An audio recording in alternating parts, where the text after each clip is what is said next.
सोचिए, दिल्ली की गलियों से एक रास्ता सीधा अमेरिका तक जाता था। लेकिन ये कोई आम रास्ता नहीं था।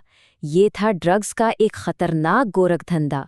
तो आज हम इसी पूरे मामले की परतें खोलने जा रहे हैं। कहानी की शुरुआत होती है इन 5 लोगों से। यही वो लोग हैं जिन्हें दिल्ली पुलिस की क्राइम ब्रांच ने एक बहुत बड़ी कार्रवाई में पकड़ा है। लेकिन ये कोई छोटी मोटी गिरफ्तारी नहीं थी। असल में ये एक पूरे इंटरनेशनल ड्रग सप्लाई चेन का भंडाफोड़ था। एक ऐसा गिरोह जो भारत से लेकर अमेरिका तक अपना जाल फैलाए हुए था। तो चलिए आज इस पूरे मामले को इन 5 हिस्सों में समझते हैं। सबसे पहले देखेंगे कि ये इंटरनेशनल रैकेट कैसे टूटा। फिर जानेंगे कि इस गैंग का काम करने का शातिर तरीका क्या था। उसके बाद बात करेंगे उस खतरनाक सामान की जो ये भेजा करते थे। फिर देखेंगे कि पुलिस ने कैसे अपना डिजिटल जाल बिछाया। और आखिर में बात करेंगे इस बड़ी कामयाबी की और ये कि अब जांच में आगे क्या हो रहा है। तो सबसे पहले बात करते हैं उस एक्शन की जिसने इस पूरे रैकेट की कमर ही तोड़कर रख दी। ये थी दिल्ली पुलिस क्राइम ब्रांच की एक कामयाब रेड। देखिए, पुलिस को एक खुफिया जानकारी मिली थी और जब उस पर काम किया गया तो जो सामने आया वो काफी चौंकाने वाला था।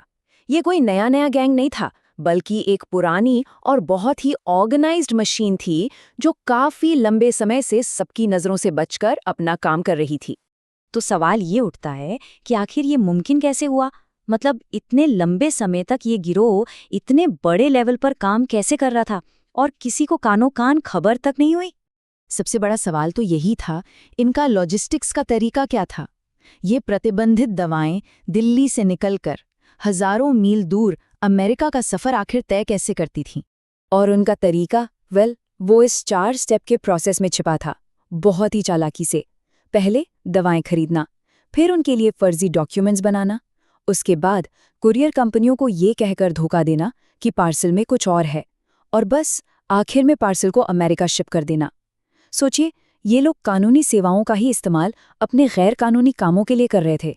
तो अब जरा ये भी देख लेते हैं कि आखिर उन पार्सल में ऐसा क्या था जो इस पूरे धंधे को इतना मुनाफे वाला और खतरनाक बना रहा था। ये गैंग जिन दवाओं की तस्करी कर रहा था वो थीं ज़ोल्पेडीम, ट्रामाडोल और डायज़ेपाम। ये सभी प्रिस्क्रिप्शन ड्रग्स हैं और यहीं पर सारा खेल था।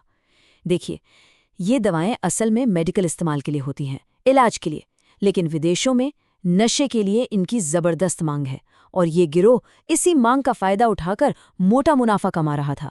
लेकिन कहते हैं ना, हर शातिर कहानी में एक ट्विस्ट होता है और इस गिरोह के लिए उनकी अपनी ही मॉडर्न टेक्नोलॉजी उनकी सबसे बड़ी दुश्मन बन गई, उनकी सबसे बड़ी गलती।